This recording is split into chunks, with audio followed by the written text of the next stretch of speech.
Good morning. It is. So, throughout my entire childhood, I was always very comfortable in front of a camera, making videos, productions, doing all sorts of things. We noticed just now when you decided to breathe, you turned your mouth away from the microphone. Yeah, yeah, good. So as I've gotten older, and I'm a hairdresser, I teach and do venues and events, speak on a stage, I've noticed that social media has become very important to be filmed, which would be the manifestation from my childhood.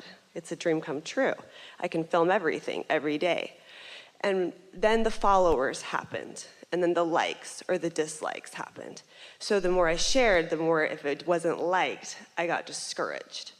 We do want to hear from you, but we just want to point out that that's exactly what we were talking about as we were beginning.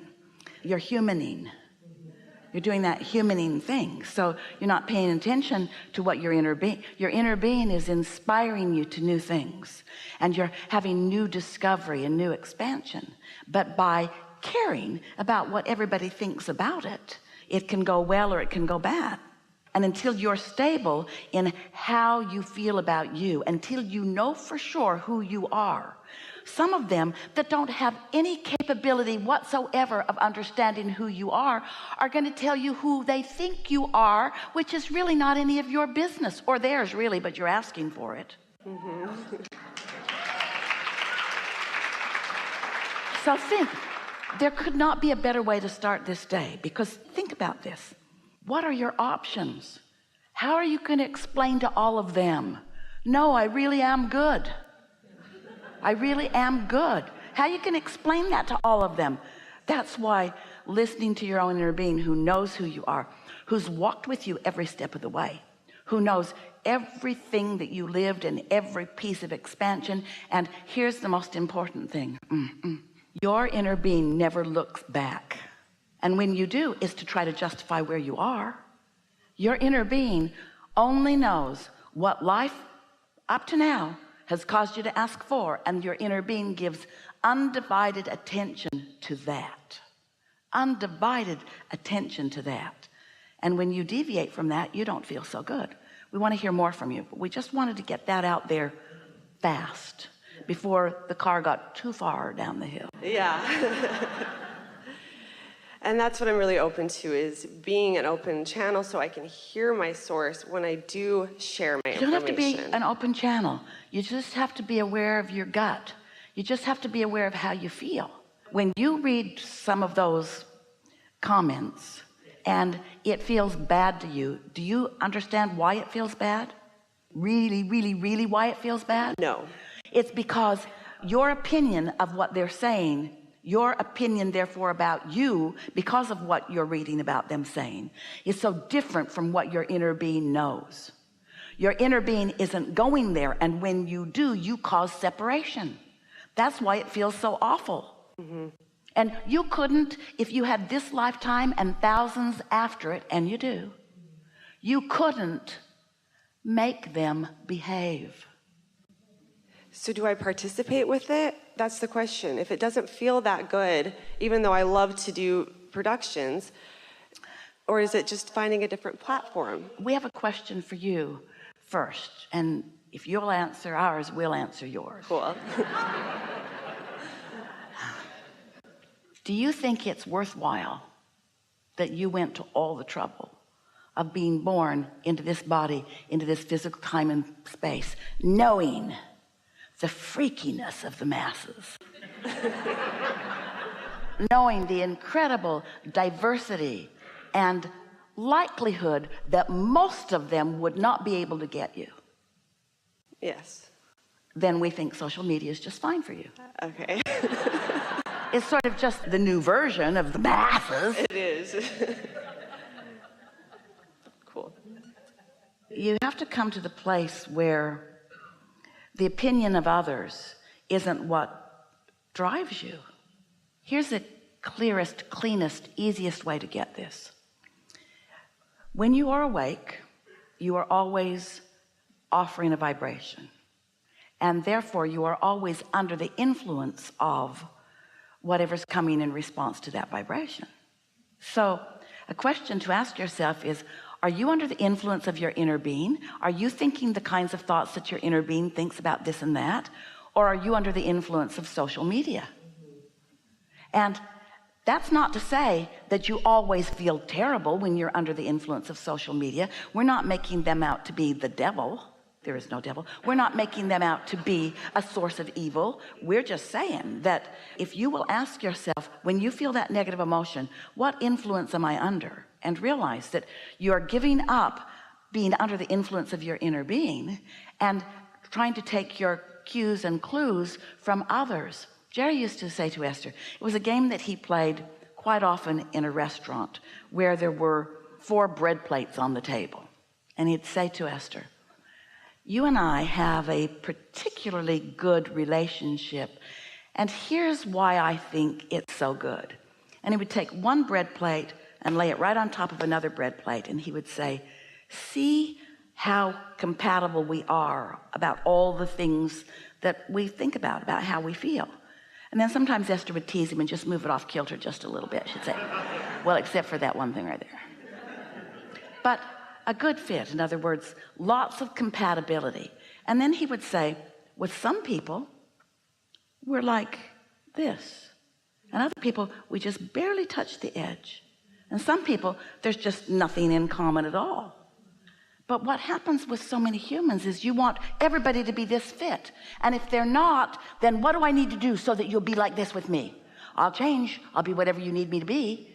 And you, and you, and you, and you, and you, and you, until suddenly there are so many of them that you've got to give that up because you can't.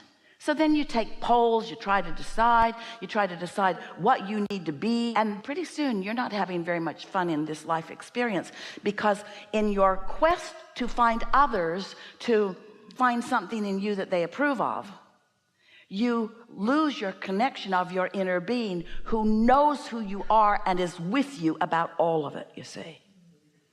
So we would say about social media or anything where humaning is involved, get your footing first and then dart in, dart out, dart in and dart out. Gain your footing and then have exposure to them. And sometimes Esther will say, I'm all alone. Sort of like, and I don't want to be. And other times she'll say, I'm all alone, and that's a damn good thing. I'm all alone. It's just me, myself, and I. It's just us guys all in harmony with each other. But when you're stable, once you've practiced being in alignment with who you are, you can go anywhere, because what they think of you will not take you off your kilter. It won't upset you, because what they think about you hasn't got anything to do with you. It's all about them. It's all about how they feel. All right, so now we're going to really get into this. You ready? Every subject is really 2 subjects. It's like a stick, where on one end of it is what you desire, on the other end of it is the absence of what you desire. Can you sort of understand that? So when you feel particularly frisky, when you are thriving, can you understand that someone who might not be thriving might take offense at your thriving, because you have activated that stick and caused something to activate in them, and they associate it with you because they felt better before they noticed you thriving. And so don't like. Jerry had a concept that he offered to us early on. We talked him out of it after a little while. But what he was proposing is, Abraham, don't you think that there should be islands of incarceration?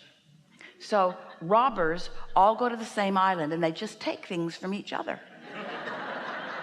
And rapers go to the same island, they just rape each other. And murderers go to the same island and they just murder each other. And we said, those islands already exist. But something that you're missing is that one who fears being raped will be on the island with the rapers. And one who fears being robbed will be on the island with the thieves. Because you get what you think about, whether you want it or not. And a hush came over the crowd. Well, it's worth thinking about, isn't it? And so there are these vibrational islands. What we're really doing here is the best job that we've ever done of convincing you to give up the fruitless and futile effort of trying to please others.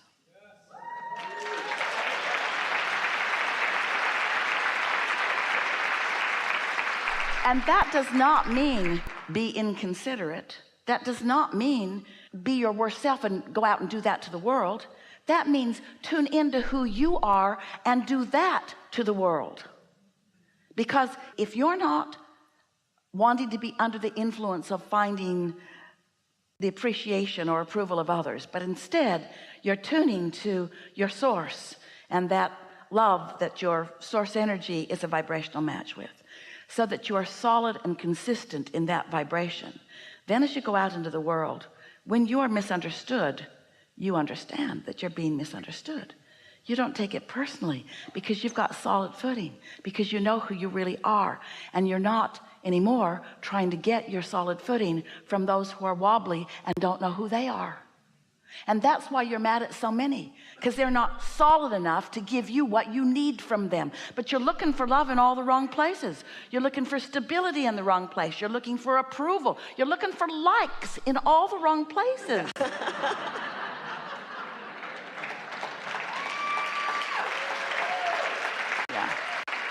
Yeah.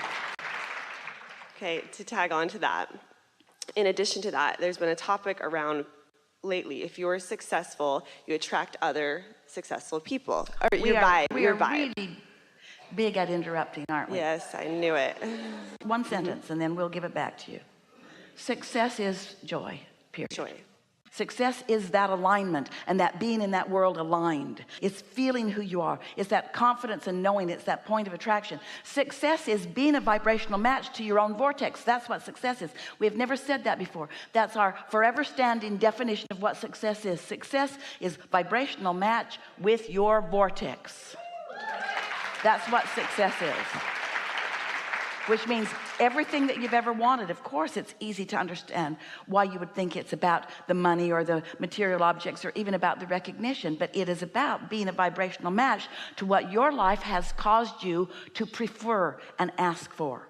Success is, and satisfaction too, is moving in the direction of who you really are. Not looking back at who you used to be. Not justifying where you're going by explaining how much worse it was and how much better you deserve. Success and satisfaction are about moving in, not about getting there, just moving in the direction of who you really are and what you've asked for. It was longer than one sentence, but we got carried away. Law of attraction does that. So finish if you can. So you're responsible solely for your own vibration and your own manifestation. Nobody can help do that for you. It is a soul or source. A lot of people journey. will help you. There's lots of influence and positive influence and support, but you've got to set the tone of what you want to attract. So if you're feeling sort of vulnerable and insecure, what island are you on? And who are you going to match up with? And how much help are you going to get from those that feel the same way you do? Where your inner being is focused upon who you have vibrationally become. People mean really well, and people are really lovely, and we do not mean disrespect when we talk about your humaning, but in regards to what is your guidance and where to look for or where to feel for your sensitivity about where to go or what to do, the long and the short of it is, if it doesn't feel good, you're moving in the wrong direction. So when you're reading some of that stuff and you get that feeling and you start feeling so discouraged that you're not even sure that you want to continue, that's where you were at the beginning of this conversation. Discouraged by those who don't know what they're talking about, who are not tuned in, tapped in, turned on, who are not vying for your success, who are justifying their lack of success with their criticism of your success. Mm-hmm.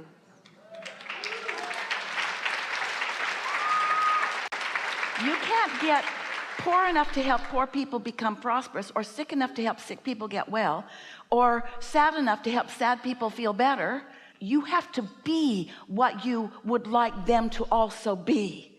And when you be it, they might, in a weak moment when they're not defending and justifying and pushing against